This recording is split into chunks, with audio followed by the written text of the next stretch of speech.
আজকে আপনাদের সাথে আনকমন একটা ব্রেড পুডিং রেসিপি শেয়ার করব। এই জন্য একটা বাটিতে নিয়ে নিচ্ছি 3টা মুরগির ডিম, দিয়ে দিচ্ছি স্বাদ মতো চিনি, লিকুইড গরুর দুধ দিচ্ছি 3 কাপ,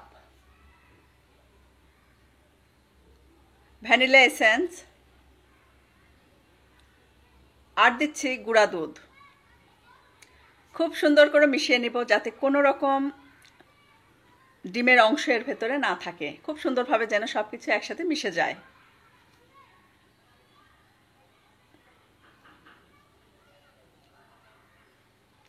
এখানে ব্রেড স্লাইসগুলোর ধার কেটে নিচ্ছি।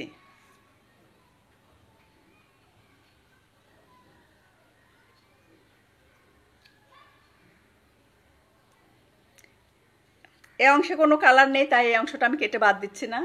তারপর ছোট ছোট টুকরো করে নিচ্ছি।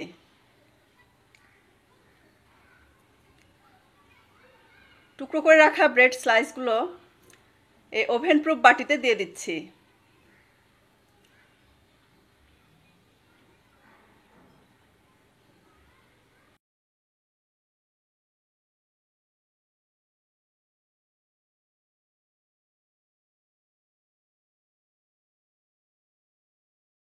ব্রেডের ধারগুলো কিন্তু কেটে নিচ্ছি এবং এই ছোট ছোট টুকরোগুলো উপর দিয়ে দিচ্ছি যাতে দেখতে কালারফুল লাগে।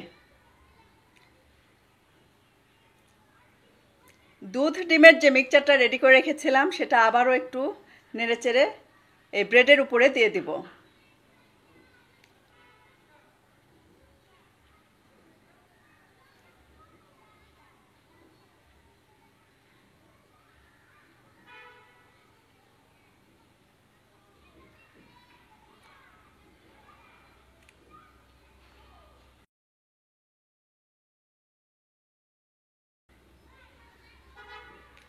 সবগুলো ডিম দুধের মিক্সচার এর ভেতরে ঢেলে দিয়েছি।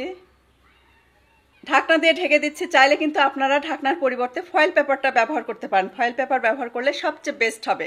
আমার কাছে ফয়েল পেপার শেষ হয়ে গেছে, তাই ঢাকনাটাই দিয়েছি। অলরেডি পানি গরম হয়ে গেছে, একটা কাপড় দিয়ে দিয়েছি ভেতরে। তারপর ওভেন প্রুফ বাটিটা এর ভেতরে বসিয়ে ঢাকনা দিয়ে ঢেকে রেখে দিয়েছিলাম 25 থেকে 30 মিনিটের মতো। অলরেডি কিন্তু এই ব্রেড পুডিংটা আমার রেডি হয়ে গেছে।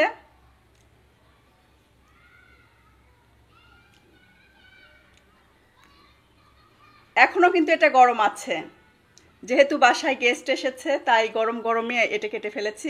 আপনারা ঠান্ডা হওয়ার পর কাটবেন। কাঠবাদাম আর গ্লেজড চেরি দিয়ে এটাকে আমি ডেকোরেশন করেছি।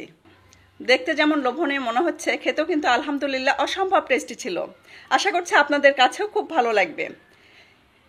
ইনশাআল্লাহ আগামীতে আবারও দেখা হবে নেক্সট কোনো এপিসোডে নতুন কোনো রেসিপি নিয়ে। সে পর্যন্ত সবাই অনেক বেশি ভালো থাকবেন, আমাদের জন্য দোয়া করবেন। আল্লাহ হাফেজ।